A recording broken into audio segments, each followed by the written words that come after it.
Sacristo-nory. Today's story is Kipper's Christmas Eve. Which is best, said Kipper to himself, Christmas Day or Christmas Eve? He reached the top of Big Hill and stopped. Presents or expecting presents? And then, because he was too excited to decide, he just whooped and went charging down the slope towards the wood. It was Christmas Eve and he was looking for a Christmas tree to take home. In the middle of the wood was a little fir tree. That's the one, said Kipper. He dug away the snow with his spade. Then he grabbed the tree and pulled. It wouldn't come. He pushed it, shook it, twisted and lifted it. Then he looped his scarf around it and heaved and heaved and heaved until it did. I wonder what Father Christmas will bring me, thought Kipper as he dragged the tree home. This year, as every year, Kipper couldn't think of what sort of present he would like. I expect I'll know what I want when I see what it is, said Kipper. He was still thinking about presents when he saw Pig and his little cousin Arnold coming over the hill. Hello, Kipper, said Pig. Do you want a hand with that? Pig tied his own scarf to the tree and together they heaved it up the slope while Arnold toddled along behind, sucking his thumb.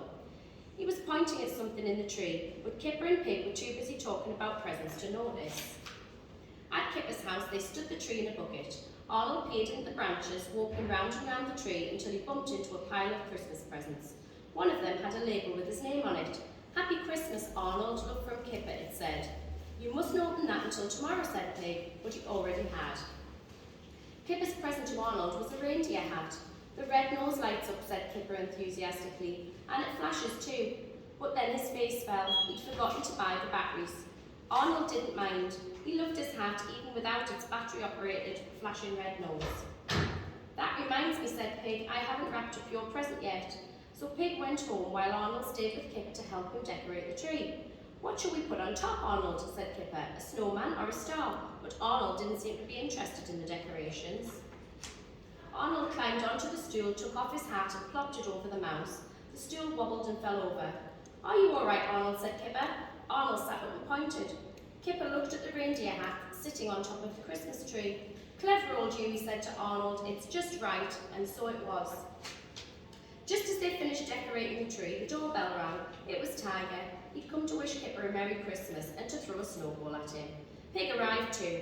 Sorry, it's a bit lumpy, said Pig, handing Kipper his present. I'm not very good at wrapping things up. I like lumpy presents, said Kipper. It makes you wonder what's inside. Time to go home, said Pig to Arnold.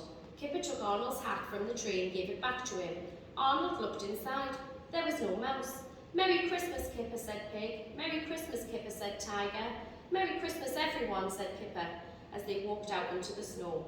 Look out for Father Christmas.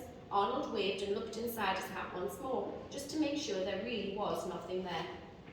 I think Christmas Eve is best, said Kipper, putting out some biscuits for Father Christmas. He pegged Sockthink to his basket with a note. To Father Christmas, anything please, thank you, love from Kipper. He pulled the blanket up and lay staring out of the window at the stars. He was wide awake. He wasn't sleepy at all. He couldn't wait for Father Christmas to come. Nor could the mouse, and nor could Arnold.